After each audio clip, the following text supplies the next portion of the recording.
Bienvenidos a un nuevo programa Fórum con el fin de recoger la actualidad cultural y también la actualidad social.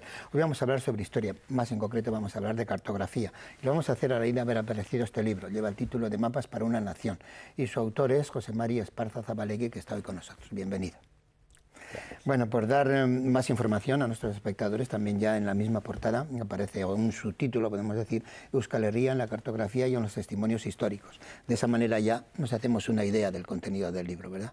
Ese es el... Sí, yo creo que es bastante elocuente. Sí, de esa manera. Me ha dado la sensación de que, dado que lo de cartografía estaba claro, ha habido una intención especial en decir que también los testimonios históricos, ¿verdad?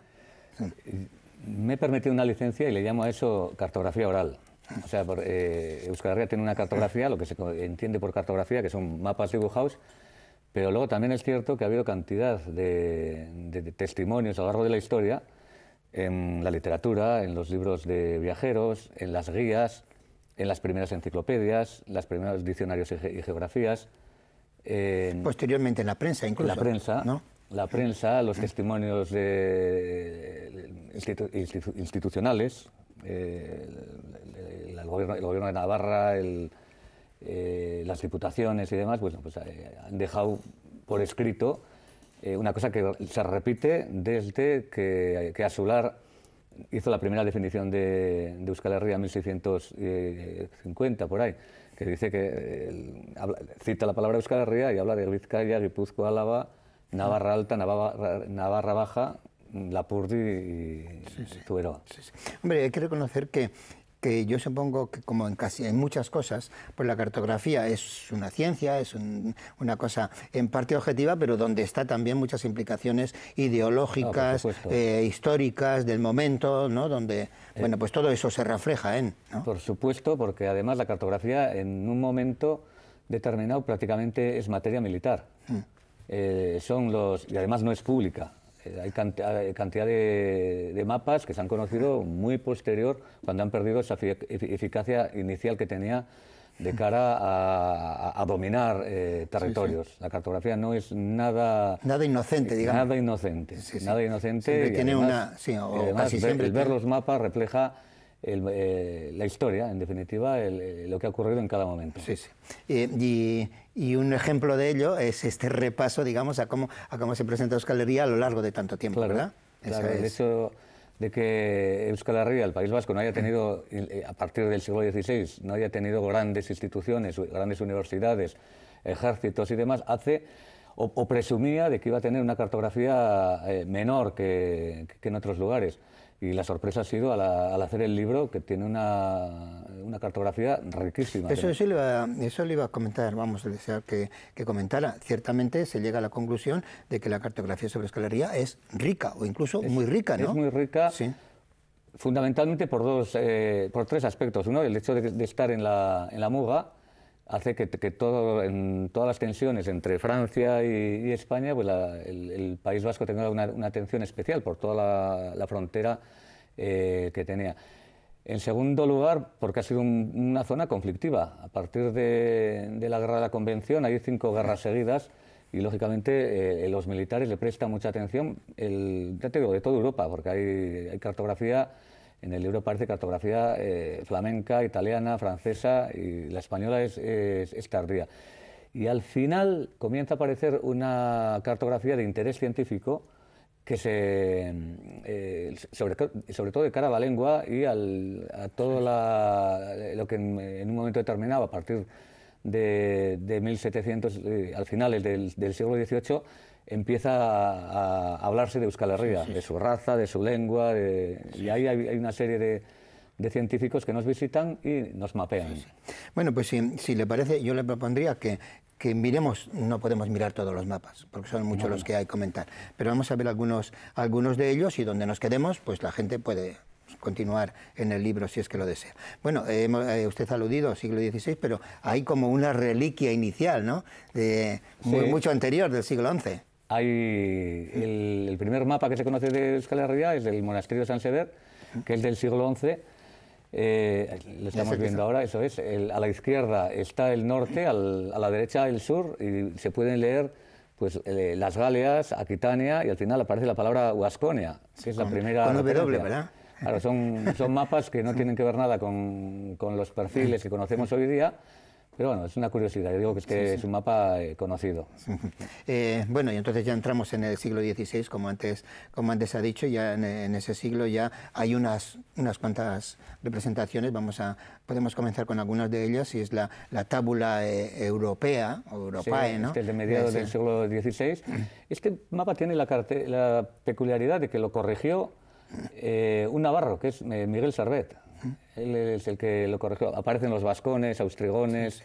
Sí, porque digamos que una característica no es digamos la escalería del siglo XVI, sino que corresponde al siglo II, ¿verdad? Está basado en un mapa de Ptolomeo del siglo II, que fue el primer geógrafo que nos pintó. Sí.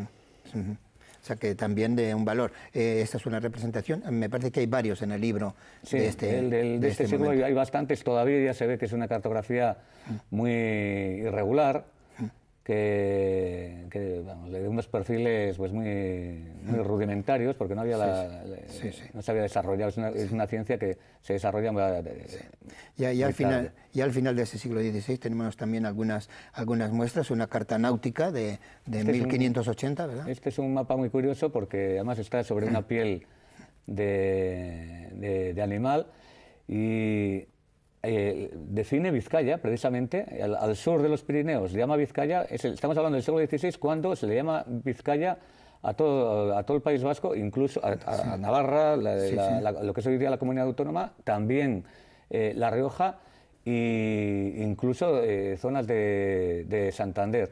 Cervantes hace una referencia a esta Vizcaya, refiriéndose precisamente a Navarra. Y al norte de los Pirineos pues vemos que pone en Navarra, que se refiere lógicamente a la Navarra francesa que quedó después de la conquista. De final de ese siglo, ya en 1595, tenemos también un mapa de la península. Sí, este es creo que es el de Ortelius, a finales del siglo XVI. El pintado es de época. Y veremos este tipo de cosas bastante de cómo se pintaba un sujeto que a los cartógrafos de entonces le llamaba la atención o veía una cierta cohesión pues, lingüística o política o cultural. Sí. Bueno, pasamos al siglo siguiente, que es el siglo XVII, pues cada vez se desarrolla más tanto la ciencia de la cartografía, por lo tanto también hay más mapas, y uno de ellos es la descripción del Reino de Navarra. Este es un mapa francés. Es muy curioso porque Navarra tiene salida al mar, alcanza las tierras de La Rioja, pero al final lo que se refleja ahí es la Euskal Herria actual, que va desde Tudela a Bilbao y hasta Bayona, y que era un poco los confines del antiguo Reino de Navarra. Pasamos al siguiente, y también pues, ahí también está Vizcaya, Guipúzcoa, Navarra y hasta Asturias, ¿no? Asturias, Vizcaya ha tenido siempre por el lado izquierdo cierta... la Vizcaya, digo, de la que hablábamos antes de la época de Cervantes, esa definición abarcaba en principio las 4 villas lo que se llamaba la provincia de las 4 villas, creo que lo ponen en este mapa, que era Castro, Laredo, Santoña y Santander.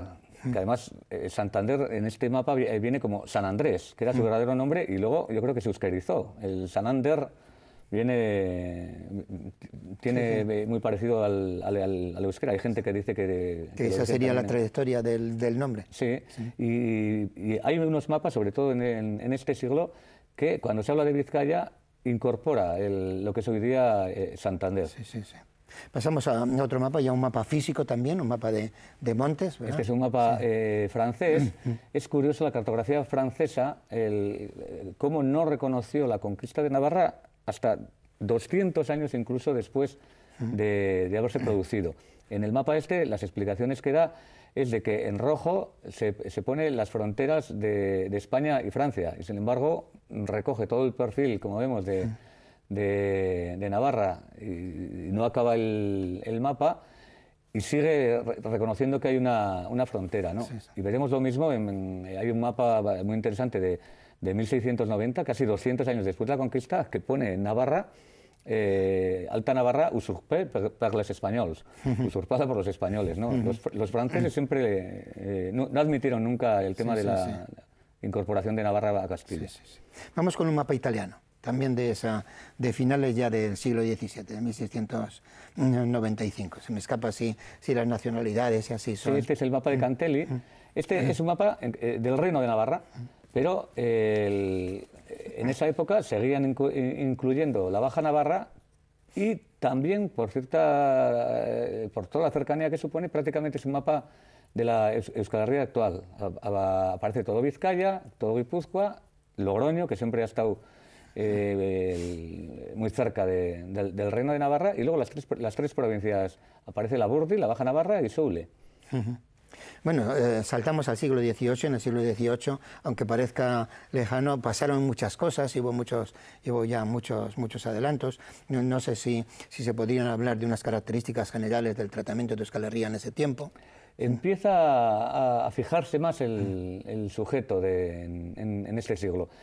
La cartografía flamenca, italiana y demás da paso a la francesa, se desarrolla con todo el enciclopedismo francés y demás, se desarrolla una cartografía que nos conoce más de cerca, y entonces el sujeto pasa a ser el de Vizcaya y el Reino de Navarra. Entonces hay mapas muy curiosos donde aparece, incluso con los escudos del Vizcaya, a Vizcaya le llaman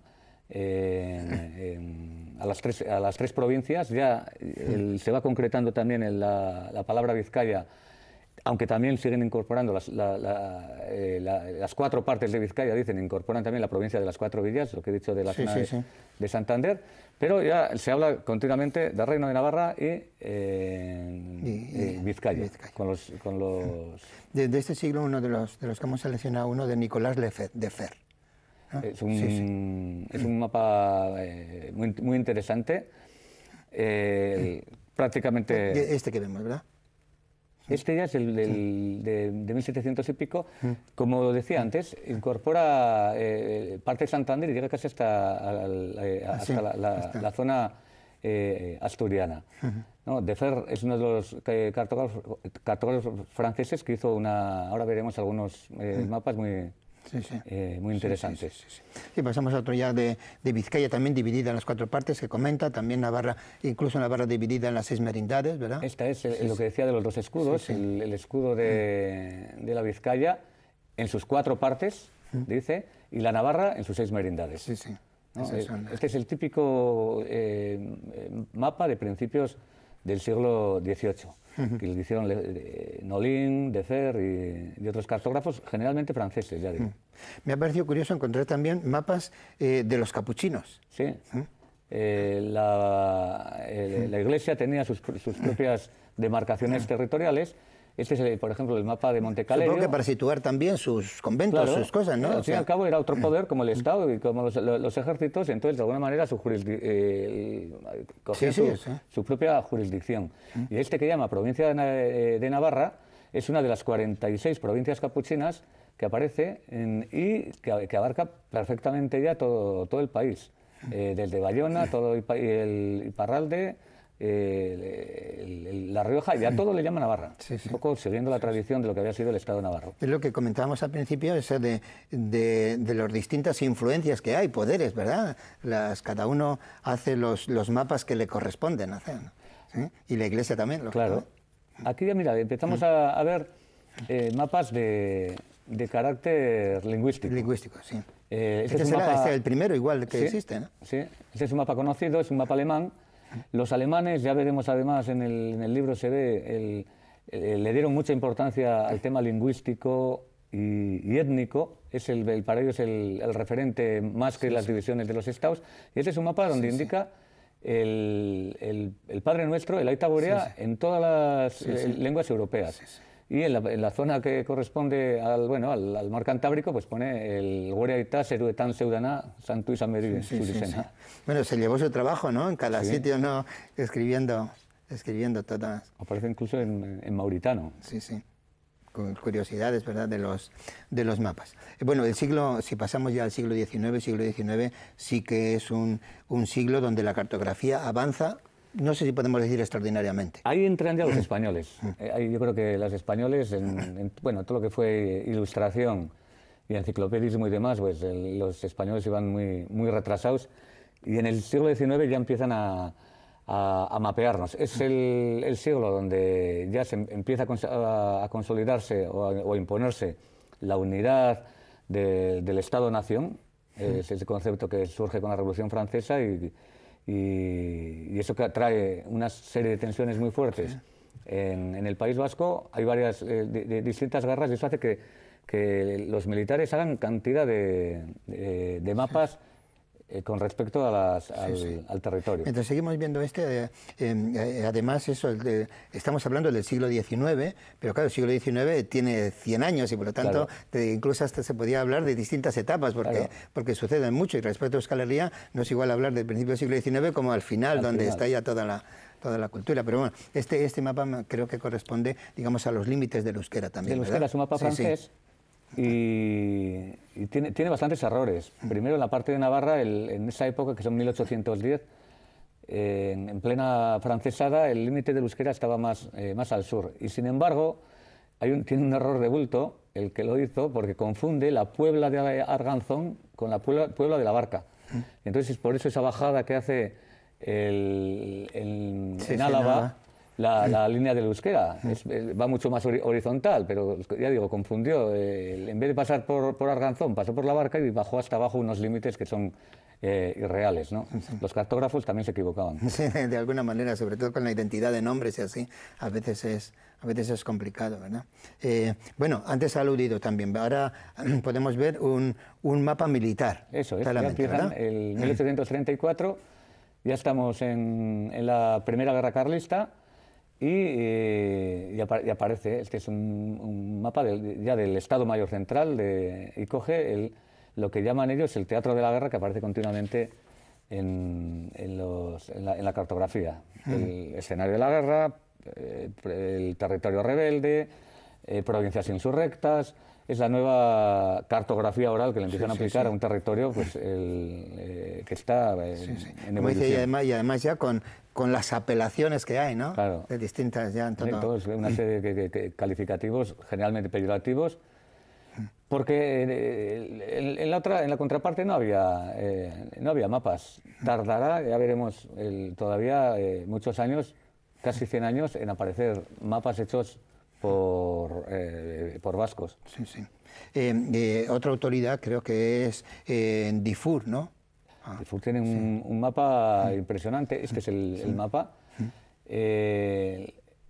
Estamos en 1835, plena guerra carlista, y aparece ya Navarra no como reino, sino como provincia. Entonces, hacen el primer atlas de España y lo dedican precisamente a Navarra y a sus hermanas, que en ese momento pues, están, como sabemos, en guerra. Pero el Dufour, que es un cartógrafo francés, siguiendo cierta tradición y demás, dibuja por arriba, por el norte, el río Adur, y lo que hace ella, de alguna manera, acabar el contorno geográfico del mapa de Euskal Herria que hemos visto con posterioridad en todos los sitios. ¿no? Estamos hablando de 1835, este mapa es 30 y tantos años antes del que sacó luego Bonaparte. Este mapa tiene una gran importancia histórica. Como ha comentado antes, el teatro, digamos, de la guerra, de las guerras carlistas, es muy destacado en la atención que le prestan los cartógrafos. Claro, ¿sí? Este mismo mapa, el francés, habla del teatro de la guerra, vuelve a coger prácticamente las 7 provincias. Y yo creo que este mapa, que por cierto tiene el mapita que hay abajo... Es un plano, ¿no? Sí, es un plano de Pamplona. ¿Sí? De Pamplona. Posiblemente yo creo que sería de Agustín Chao, que es la figura que vemos ahí. No lo he podido probar, yo tengo interés, pero las primeras ediciones del libro de Chao, sobre la primera carrerista, hablan de que tiene mapas, y pienso que puede ser uno de ellos. Yo no lo encontré porque en muchos sitios lo que suele ocurrir con los libros es que rompen y se llevan los mapas de los archivos, desgraciadamente. Introduzcamos otro nombre, Miguel Navarro.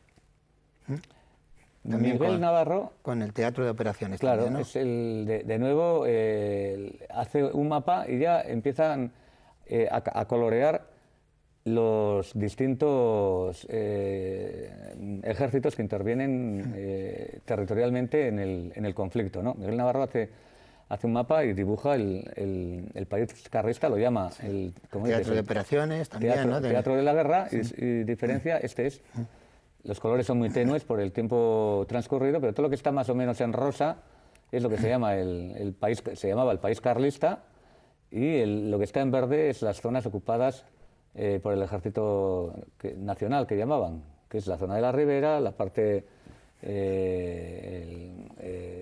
de la derecha, y luego está el San Sebastián, un poco Bilbao y un poco Vitoria, las capitales.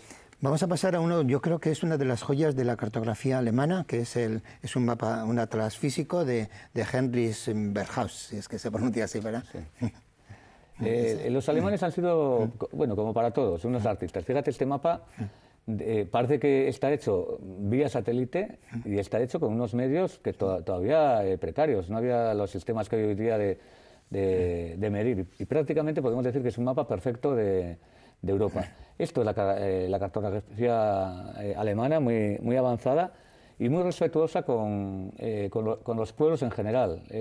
Yo creo que los vascos debemos mucho a los alemanes, a todos, lingüistas, antropólogos y geógrafos también, que siempre respetaron pues el basquelán, que llamaban ellos, y sobre todo, más que coger las provincias, cogen en este mapa, si se acercaría, se vería perfectamente cómo recoge sobre todo la influencia de la lengua. No tanto cuánto se hablaba, sino en lo que se ha hablado. Vamos a ver también del siglo XIX un nuevo mapa, que es el de Zaratiegui, que lo edita en Francia. Él es un biógrafo de Zumalacárregui, ¿verdad? Era de Olite. Zaratiegui, ¿no? Es de Olite, al lado de mi pueblo. Zaratiegui salió a la guerra carlista, acabó de general, se tuvo que exiliar a Francia, y allí publicó una biografía de Zumalacárregui, Vida y hechos del general Zumalacárregui. Se editó primero en francés, luego se editó en alemán y luego tuvo una edición en español. Esta carta es de la edición francesa y vuelve ya a perfilar el país, ¿no? Es un mapa también interesante, que luego lo vemos repetido en alemán y en algunas enciclopedias europeas. Como hemos comentado, durante el siglo XIX hay muchísimos más mapas, y en el libro se recogen muchos más de ellos, pero bueno, el tiempo que tenemos es limitado y debemos pasar al siglo XX, donde también la representación es muy grande, y hablar también del siglo XX en general, pues digamos que hay tantas etapas, ¿no? Claro. y tantas maneras de ver a Euskal Herria. Pero hay una cosa que es interesante, y es que durante todo el siglo XX, hasta incluso la transición, hasta hace 4 días, y eso se ve en el mapa, el concepto de Euskal Herria es una cosa totalmente asumida por por enciclopedias, por todos los libros, por todos incluso libros de texto y demás. El poner en cuestión estas cosas ha sido cosa de hace 4 días y movido por las tensiones políticas que no deberían influir en algo tan evidente como es un concepto tan, estamos hablando, tan arcaico, ¿no? Por ejemplo, es un mapa de Euskaria. Acabadas las guerras carlistas, editado en París, digamos. Sí, se perdieron los fueros, y hay una reacción cultural en todo el país y se forman lo que se llama los éuskaros. En Navarra tiene una concreción, que es en la Asociación Éuskara. Se presentan incluso a las elecciones, pero entre los éuskaros hay carlistas y liberales. Todos son generalmente ciudadanos vascos que están muy dolidos y muy preocupados por la pérdida de los fueros. Y dentro de esa reacción cultural, una de las cosas que hacen es publicar este primer mapa de Euskaria, que es espectacular en tamaño, no sé cuántos metros mide de anchura, que se publicó en París. Aparecen ahí de nuevo los escudos de Navarra y Vizcaya, y que de alguna manera tiene cierto patrocinio de las 4 diputaciones.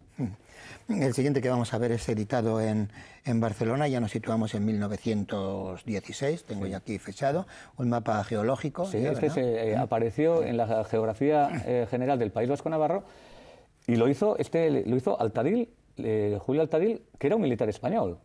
militar español que vino a Navarra, después de las guerras se quedó, se identificó con el país y es el que escribió el texto sobre Navarra de los tomos de esa geografía.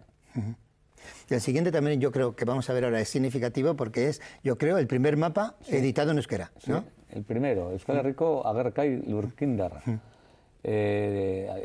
Adán de Yarza creo que fue el que lo editó. Ahí podemos ver todavía la influencia tradicional de los enciclopedistas, de la gente preocupada por el tema de la ciencia, porque este es un mapa científico, ¿no? Pero todavía no es se puede llamar un mapa nacionalista. Mapa nacionalista. Pero más estrictamente nacionalista es el siguiente, ¿no? Ya el de Estornés, ya, ¿no? Este es el primer mapa, fíjate, creo que en el libro es el mapa número 95-100, no sé qué... Sí, 95. 95. Quiere decir que hemos visto pasar 95 mapas anteriores que recogen las 4 o las 7 provincias de alguna manera, y muchísimo antes del nacimiento del nacionalismo vasco como tal. Y este mapa... Bueno, yo lo tengo aquí fechado en el 35. En el 35, sí, que lo editó la editorial Zabalkundea, de los hermanos Estornés Lasa, que eran navarros, que fueron los autores de la gran enciclopedia vasca, la que se conoce como Auñamendi. Este mapa tuvo su importancia porque luego ya se difundió por toda Europa, como veremos. Si pasamos a otro, ya la Europa de las etnias, también es significativo, ¿verdad? Sí. Este es un mapa que lo sacan los alemanes durante el régimen nazi y lo que hace, pues fíjate, es curioso que prácticamente en lo que respecta a la península ibérica coge el mapa de las autonomías. Los alemanes siempre, más que la división de los estados, siempre le han dado importancia al tema lingüístico y étnico, como decía antes, ¿no? Y lo que hacen aquí los nazis, aunque este tipo de mapas luego fueron, bueno, se cogían como un sentido peyorativo, pero realmente Humboldt no lo hubiera hecho muy diferente. Lo que hicieron los alemanes en los años 30 fue seguir su propia tradición anterior. Tenemos también otro mapa de los pueblos y las lenguas de Europa, también, de la Unión Federal de Nacionalidades. Ya a partir en este siglo, todas las enciclopedias, geografías y diccionarios europeos, basta que vayamos a cualquier museo europeo, veremos que a los vascos se le da un terreno más o menos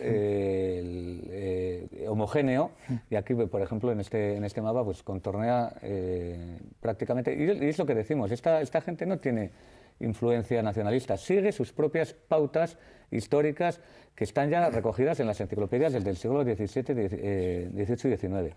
Y el siguiente que teníamos seleccionado es un mapa de José Luis Zumárraga y Larrea. Sí, ese de los años 30, también es un mapa en euskera, es un mapa muy bonito y con un gran detalle, que luego fue reeditado por la Cucha. Yo creo que es un mapa que lo vemos en muchos lugares públicos del país. Por terminar con uno diferente, ya que el tiempo se nos está echando encima, un mapa escolar, ¿no? Uno distinto, además, con la familia española y así, no con personas. Estos mapas escolares tienen la característica que están, fíjate, que en el año 46, estamos hablando de pleno franquismo, y se divide la familia española, pero el sujeto vasco-navarro sigue siendo el mismo. Pone Vascongadas y Navarra, pone el número de la densidad, 1.300.000 y pico habitantes, y 10.000 y pico kilómetros cuadrados. O sea, dentro del franquismo, y además se admitía como una peculiaridad más de los pueblos de España, pues que los vasconavarros formaban un pueblo común. Bueno, pues José María Esparza, muchísimas gracias por habernos explicado esto, que ha tenido que ser un gran trabajo, ¿no? Ha sido un trabajo largo, pero ha sido muy agradable. Yo lo he disfrutado. Pues muchas gracias por su presencia. A vosotros. A ustedes también muchas gracias por su atención. Volveremos, tendremos otros temas que tratar, otras personas también estarán con nosotros en el programa. Hasta entonces, agur.